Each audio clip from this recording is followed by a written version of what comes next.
According to history, the hazelnut cultivation originated in Turkey, on the Black Sea coast. The climate in this mountainous coastal region is warm and humid, with mild winters, ideal conditions for the hazelnut tree.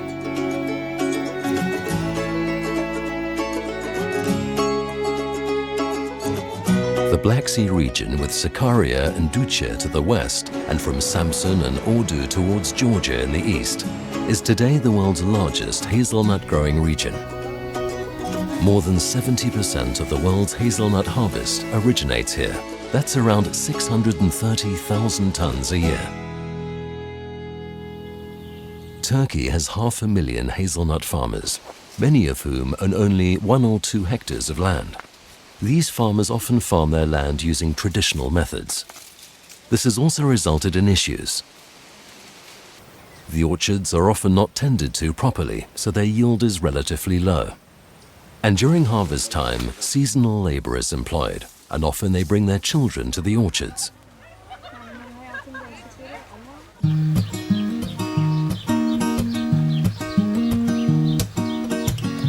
A much smaller hazelnut harvest comes from Chile. Here they only realized the advantages of this fruit in the 90s and began to cultivate it. Chilean plantations are much larger, sometimes up to several hundred hectares, and right from the start they were highly mechanized. Hazelnut cultivation in Turkey and Chile, 2 very different pictures. As one of the world's largest buyers of hazelnuts, Ferrero has a presence in both countries. The demands placed on social and environmental sustainability of production are high. While Ferrero applied modern methods from the start in Chile, improvements in Turkey have to be introduced gradually. Aldo Cristiano is responsible for sustainability at Ferrero. We started with a strong objective, which is to reach in 2020 all our hazelnuts traceably sourced around the globe. So we want to know exactly where they come from and how they were produced and obtained in order to be compliant with our expectation and the expectation of our consumers when it comes to responsible sourcing. Michele Pisetta has been with Ferrero for more than 8 years as an agronomist. He's responsible for initiatives to improve sustainable hazelnut cultivation practices, especially in Turkey. Right now I take care of the Ferrero Farming Values project on hazelnuts, where we are working in Turkey together with a team of local experts from Ferrero on improving the cultivation practices for hazelnut cultivation in the country, and also to make sure that all the hazelnuts that come to Ferrero will be traceable and will be compliant from the social and economical point of view. We're in the province of Sakarya, east of Istanbul. Everywhere you look, there are hazelnut gardens as far as the eye can see, in the valleys as well as the more mountainous regions. Here, Ferrero has been able to attract several thousand farmers to the Farming Values program. The introductory meeting is due to take place today near village Kalayik. The seminar venue is an open tent, and more than 50 farmers have come to take part. The topics that we cover are related to 4 areas: good agricultural practices, good social practices, quality after harvesting, and traceability. We impart the details of these 4 topics to the farmers. Yavuz Ural is one of the farmers who's turned up today. He's the 3rd generation to farm his family's hazelnut plantation that covers just under 2 hectares. I learned it from my father, and my father learned it from his father. Generally speaking, everybody here learns it from their families. Yavuz is also active in his local farmers association. He's familiar with the problems many Turkish smallholders are facing, who farm their orchards according to highly traditional methods, under very simple circumstances. Generally, we are doing everything from A to Z. But of course, there is no conscientious production in this region. In this region, in this country, there is no sustainable farming in this sense. Everybody tries their best.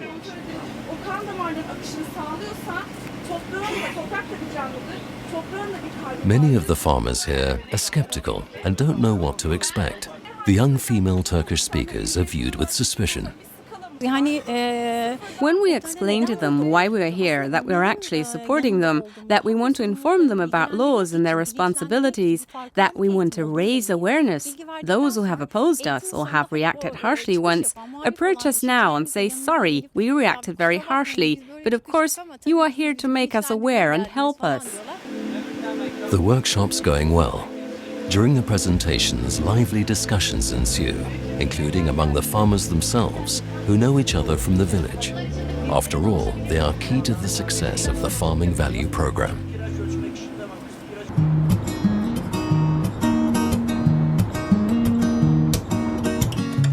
The Central Valley of the Chilean highlands lies between the foothills of the Andes and the Pacific coast, stretching over 1,000 kilometers between Santiago de Chile and Patagonia in the south.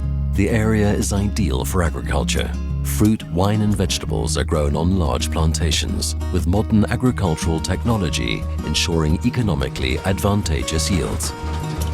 Chile is an amazing country. It's full of natural beauty, but also is a very important country for agriculture. The professionalization of farmers in Chile is very good. Therefore, as Ferrero, we started to look in the mid-90s into the country to develop a hazelnut supply chain there as well. In 1994, Ferrero founded Agri Chile, the company that pioneered hazelnut cultivation in Chile. Today, Agri Chile has over 4,000 hectares of exemplary plantations. They also have nurseries and plant seedlings that are sold to local farmers at cost price. The hazelnut community is growing fast. Chile is in the southern hemisphere, which means that summer starts in December. A great time to invite farmers to come and exchange their experiences and to pass on skills and knowledge.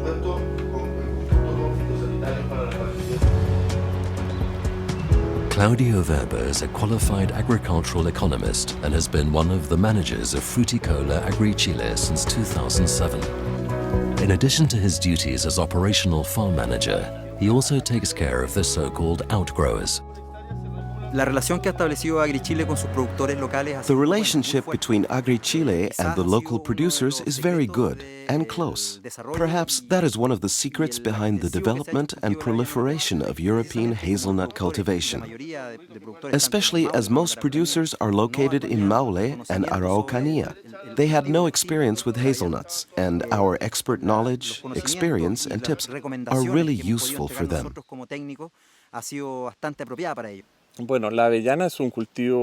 Well, the hazelnut is a new kind of cultivation here in Chile. For producers, it's easy to grow and an interesting business opportunity.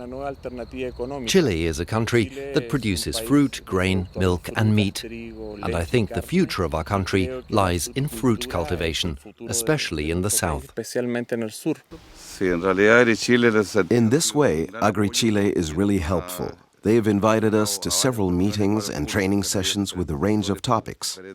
And today we're taking part in a program about a more productive development. I think it's very useful for producers because the hazelnut is still not well known in our country. And Chile is quickly becoming the third hazelnut country in the world. The plantations in Chile are larger than the average plantation in Turkey or in Italy. Therefore, it has been quite easy for the farmers to mechanize their fields and to implement the best practices into their everyday agricultural operations. Agri Chile's activities fell on fertile ground here, so to speak. Although Ferrero was able to implement a sustainable form of cultivation in Chile right from the start, even if on a relatively small scale, in Turkey, the challenges were quite different.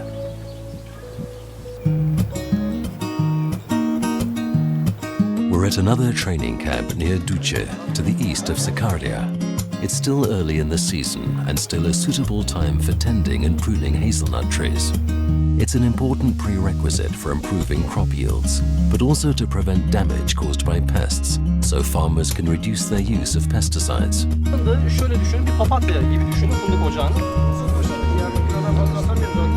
During the workshop, the hazelnut farmers are given a hands-on demonstration as to when and how to best prune the trees.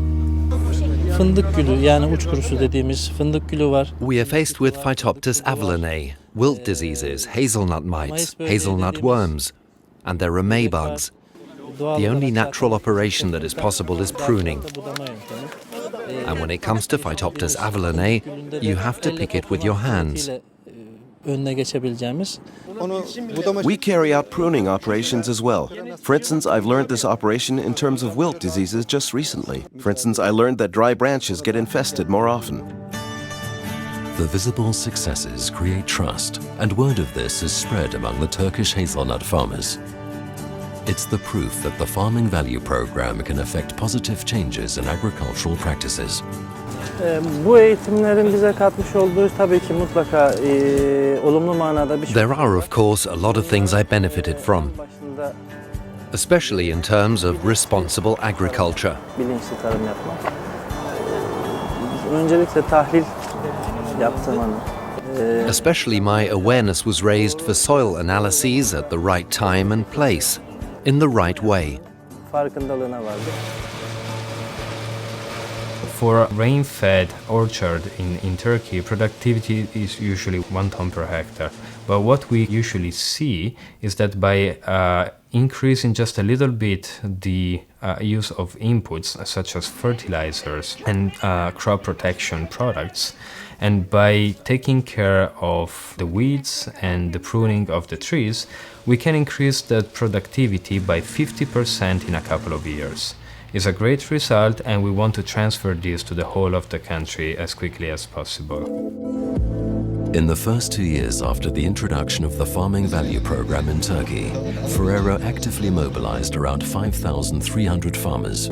By the end of 2015, the number has reached 14,000, and the overall goal is to have more than 90,000 farmers in the program by 2020. There will never be that many hazelnut farmers in Chile, but the plantations here are much bigger. This makes it all the more important that the natural environment around the farms are treated responsibly. For example, Agri-Chile leaves some of its land in its original state, not putting it to agricultural use.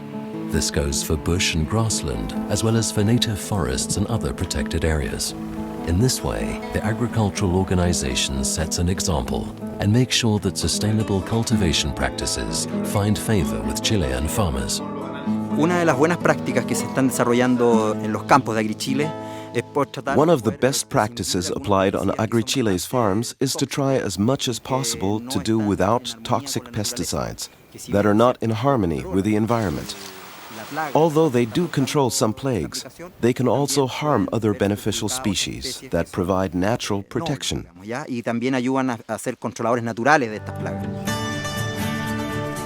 It's February in Chile, the onset of late summer and harvest time.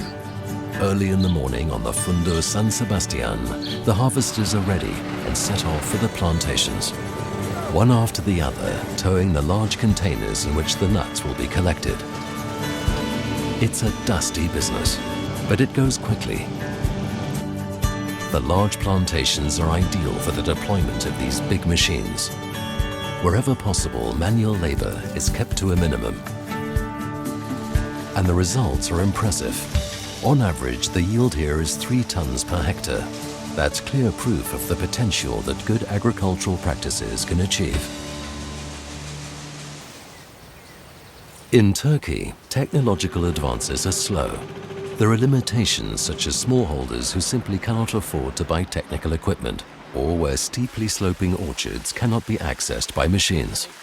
Nebi Tuna tends his hazelnut trees in an exemplary fashion. A walk through his orchard shows this quite clearly.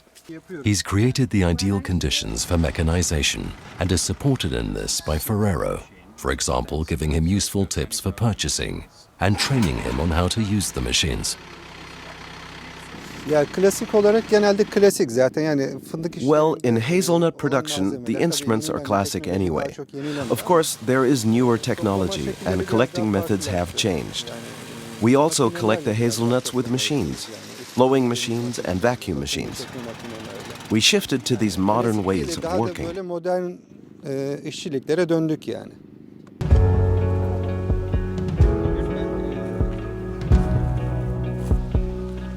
Nebi can do without outside assistance.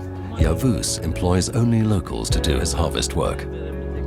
Two rather atypical examples in terms of the challenges posed by the employment of seasonal and migrant workers. Since the 80s, migrant workers have increasingly been employed for the hazelnut harvest in Turkey, especially from the east and southeast, as well as from the neighboring countries to the east, such as Georgia and Armenia. These families are on the road sometimes from April until October, on the lookout for work. They camp next to the orchards or on specially allocated settlement areas. The hazelnut harvest offers them work for 4 to 6 weeks every year. Delal Turk is one of these workers and looks much older than her 24 years. If we had a factory or any other work in Diyarbakir, we would have preferred to stay in our hometown. But there is no factory or any other work. That's why we have to come here, because here we do work that we are familiar with, and we come here and work. We worked here last year as well, and we are satisfied with the wages, thank God. Delal Turk is here with her entire family, parents, siblings, uncles, aunts and cousins. To make the most of the short harvest period, almost all the families work without a break for several weeks. The equation is simple. The more family members work, the higher the income. Although it's officially illegal in Turkey to employ children under 15, inspections are rare and the practice is widespread. Well, there are, for instance, some houses with 4 people, 5 people or 2 people. You can return home with 1,500 lira per person. Those with more people in their group return with more. Those with fewer people return with less.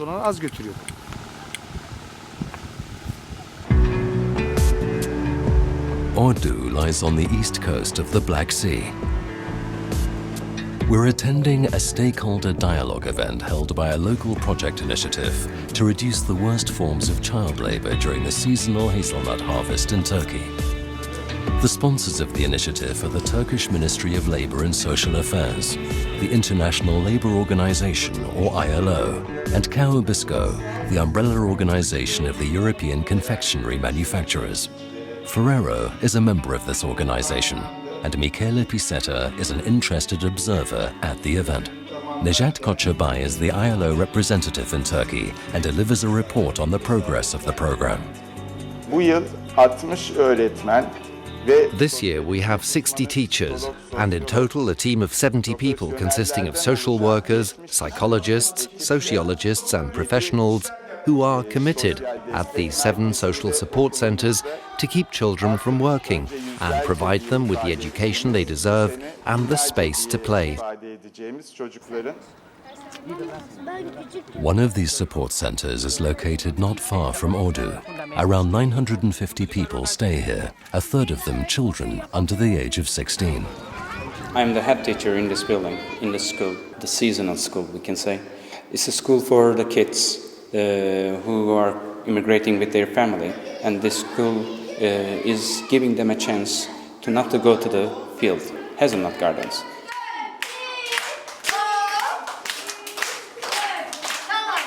The biggest problem facing Cem and his team is convincing families that education for their children is an essential thing, even if it's only for 2 or 3 weeks a year. Because after that, the families move on from hazelnut orchards to other agricultural sectors when those social activities take place. To stop this vicious circle, Ferrero has to be active on several levels. There is no blanket solution. Dialogue with all the stakeholders is vital, including with the labor brokers and with the migrant families in the camps, although it's just as important to convince the farmers that they carry a social responsibility. Farmers are actually employers, and in our training sessions, they discover for the first time their role regarding labor law and international labor law. The farmers also learn why good working conditions are an important factor. They learn how they can provide good living conditions, how to treat workers with respect, how to differentiate between unacceptably young child laborers and young workers, and they understand their obligations and that they are part of the solution. There is a decrease in child workers. There are also people who practically don't even let children set a foot in their orchards anymore. I consider the training session that we participate in as quite successful and helpful.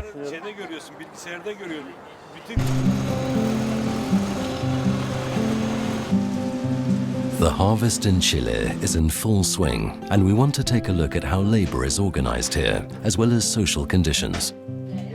On the Fundo San Sebastian, they're still very busy.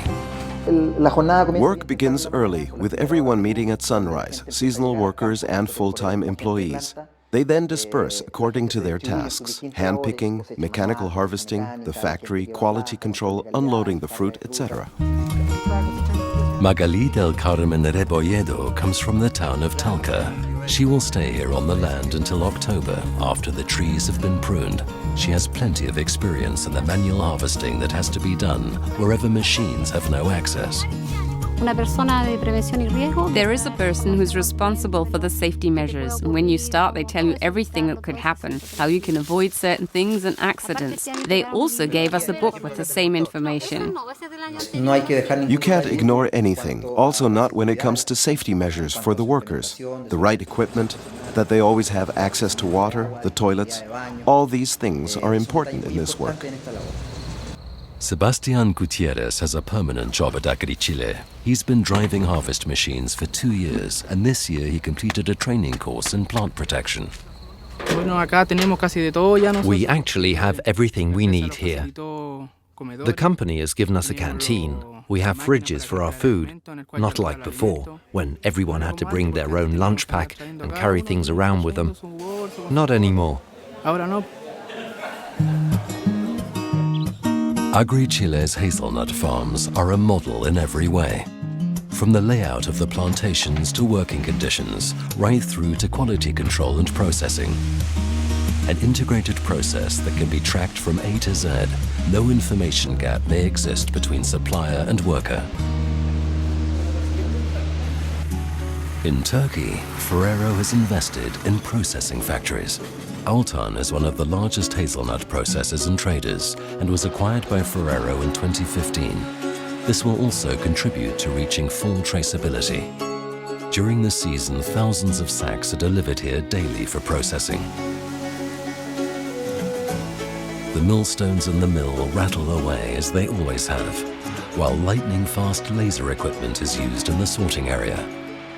It has been quite a change into the working style of Ferrero, because for the first time now factories can go all the way back, passing through all the nodes of the supply chain to the producer. So we have connected the maître from the factory with the producer in the fields. So the two most important people in our supply chain now can dialogue with each other. Everything is now brought together, showing clearly how valuable the Farming Value Program is in terms of traceability. The farmers taking part in the program are registered as producers. They have to fill out a form, and a photo is also taken. Their orchard is measured and the location established using a GPS system. It ensures that every registered farmer gets exactly the right quantity of material and tools. Precise mapping prevents overdoses of fertilizer and pesticides, especially as many farmers don't know the exact size of their orchards. In the office at Altan, all the data is collected. They can check whether farmers who are part of the Farming Value Program also attend the training sessions, whether the information provided has led to the desired outcome, how yields and quality have developed, and whether there are problems that need solving. Traceability is important because you cannot control what you cannot measure. And traceability is a tool to measure what is happening into your supply chain. We do believe that traceability has to be developed fully into the hazelnut supply chain in order to be able to interact with all the stakeholders and to improve the conditions of the supply chain. Our last stop is in Stadt Allendorf in the German state of Hesse. It's home to one of the largest Ferrero production plants in the world. During the incoming goods inspection, origin, variety and size can be traced according to the label. More stringent checks and inspections ensure that only the best fruits land up in the filling plant, burners and production lines. A hazelnut has to go through a whole series of complex and diverse processes before it can contribute its inimitable flavor in a Ferrero Rocher candy wrapper. The journey towards the transformation of the hazelnut sector has started, and Ferrero takes a leading position in it. It is aimed to ensure that every party involved is treated with respect and gets its fair share, so that the hundreds of thousands of tons of this precious fruit is produced in a way that both people and the environment benefit. That is well worth the effort. The Chilean success story is a shining example, but there is still some way to go in Turkey. Fındık yetiştiriciliği konusu. In terms of hazelnut growing, hazelnut is very different from all other crops. No matter what you plant, no matter what you grow, after a certain time the tree will perish, but the hazelnut tree doesn't. It permanently renews itself. That's why I think the hazelnut is ahead of all other agricultural products in the future.